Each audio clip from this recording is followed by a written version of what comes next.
Technology can challenge and motivate students to get excited about learning, but technology isn't always your friend. Comcast's Chris Dunkeson joins us today to tell us all about internet sites that link students to a world of knowledge. And he's got a few words of advice to protect us when we log on. Welcome, Chris. Great to have you back. Thank you for having me on the show. And I always think about that when I log on. In fact, recently I had gotten all these undeliverable reply mails back to me, which indicated that obviously some kind of virus, something was sent out from my email that I didn't even send. So privacy, security, huge issue. Absolutely, and it's really important. Yeah, and you know, one of the big trends right now I'm noticing online is books. People reading the digital books. It's a big trend for students. So how can these students actually take advantage of digital books and stay safe? You know what, there's a lot of opportunities there. Students with a laptop or an iPod or an iPad or a Kindle can get books from iTunes.com or some of the Kindle reader sites, and then there's also a lot of free opportunities as well, so it beats carrying that book around the backpack. Absolutely. So it makes it definitely easier as far as space goes. But I also want to talk about the fact that it seems like the number of books that are being downloaded this day might be kind of affecting the library. You know, I mean, I was a big library person. I loved it. Now the library is like obsolete. So I want to know, are they still a valuable resource for people? Because I want people to be able to go out and learn and get that experience. So what resources are available at the libraries themselves? You know what, the libraries have really changed. Really? Take, for example, the Albuquerque Public Library. Their digital download section is amazing. Really? If anyone with a New Mexico driver's license can get an Albuquerque Public Library card. And you can go to their site and download books and check them in and check them out, and they've got thousands of books that are available electronically now. That's something that didn't exist 3 years ago. Do you know, I honestly, I did not even realize you could actually get electronic books at the library. Absolutely. That is so cool. And you don't even have to be at the library. You know, I'm on vacation in Florida, I want to check out a new book. You can do it from there. I love that. Okay, so do the public school libraries offer the same resources? Some of them do. Albuquerque Public Schools has put a lot of effort into modernizing their facilities. El Dorado High School is an example where students can check out a Kindle and actually check out electronic books that way as well. That's awesome. I love it. I must be a little bit behind because I did not even realize that was an option. I love that. And what we do know is that we can log on anywhere. Like you said, even if you're on vacation, you can log on. But it might not always be a good idea, and that's kind of what we were talking about before, because unprotected wireless networks could really open yourself up to identity theft, as I just explained. So explain the difference to us about unprotected and protected wireless networks so we really understand it from your perspective. Well, absolutely. The biggest thing is when you log onto a network, if it doesn't require a password, then you're not in a secure environment. So if you're at a local coffee shop, you know, check the news, see what's going on around the world. Don't log into a bank account, don't check an email, because other people in that coffee shop, if they know what they're doing, can also see your username and password. And that's going to open you up to identity theft. That is scary. That is scary. It's scary because I feel like we think it's more convenient when we don't have to get a password. We think, oh, that's easy, I can just log right on.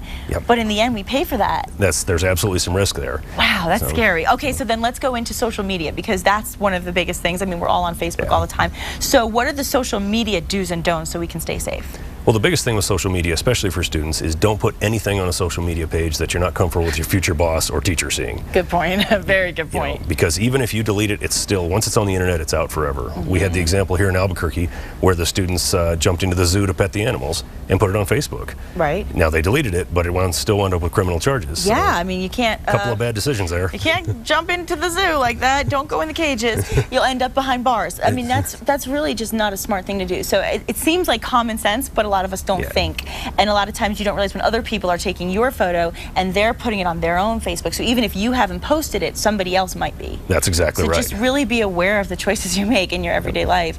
And then the choices we make with passwords. Let's talk a little bit about that, because I want to know, what if you were telling somebody what would be a good password, what would the elements be? You know what the elements are is don't use anything that could be tied back to you. Favorite color, your birth date, your name, your pet's name. A lot of that information is on your Facebook page. So if your Facebook reset is your mother's maiden name, well, that's on your Facebook page a lot of times. Right. So make sure you use, it's inconvenient, it's a little bit harder, make sure you use a password that's not tied to you, and, you know, put a couple of capital letters and a symbol at the end. That's a great point. And again, it's like these things seem to be common sense, but when we're in the process of making these decisions, a lot of us don't even think twice. Yep, because it is a little bit inconvenient. Absolutely, but inconvenience at the end of the day is nothing compared to somebody hacking into your accounts and getting your privacy, you know, unsecure. Okay, so what are some of these online resources that we can use to help parents guide their children into making good decisions and avoiding things like identity theft or any kind of viruses? Well, there's a lot of good information on the web. If you go to security.comcast.net, We've got a whole page dedicated to kids' activities that teaches them about internet safety. Say it again slower so everybody can write it down. www.security.comcast.net. Okay, great. And that lets there's kids' activities there to teach them about internet safety, as well as resources for parents to talk about, what your kids can and can't do online, and even things about where to put the computer in your house. See, another thing a lot of people don't think about, as we look at the screen right now, you can see with Back to School Technology, there are some really great websites that you can go to for information. Tell me a little bit about what each website is and why you would go to each one individually. Sure. CABQ.gov is the city resource, has a lot of information on there. That's the direct tie to the Albuquerque Public Library digital downloads. Okay. Security.comcast.net has a wealth of information about internet security and what kids can and can't do online. Okay. And then mylunchmoney.com is actually one of my personal favorites.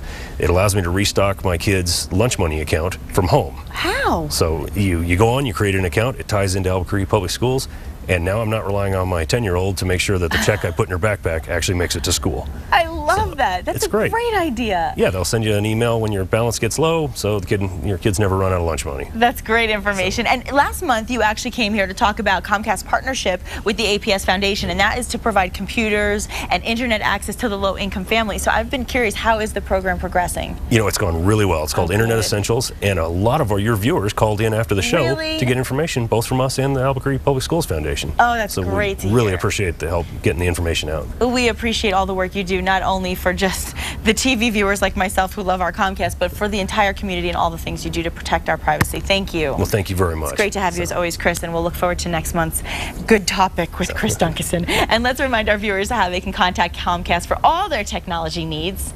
You can just head on over to locations, right? Yep, you can come by one of our service centers. We have one on the east side, one on the west side, or give us a call at 344-0690. Fabulous, and always you can go to Comcast.com in addition to the other websites. Thanks again, Chris. We appreciate it. Thank you for having me on. Thank you. And coming up next, rock and roll legends right here on New Mexico Style. We'll tell you all about it.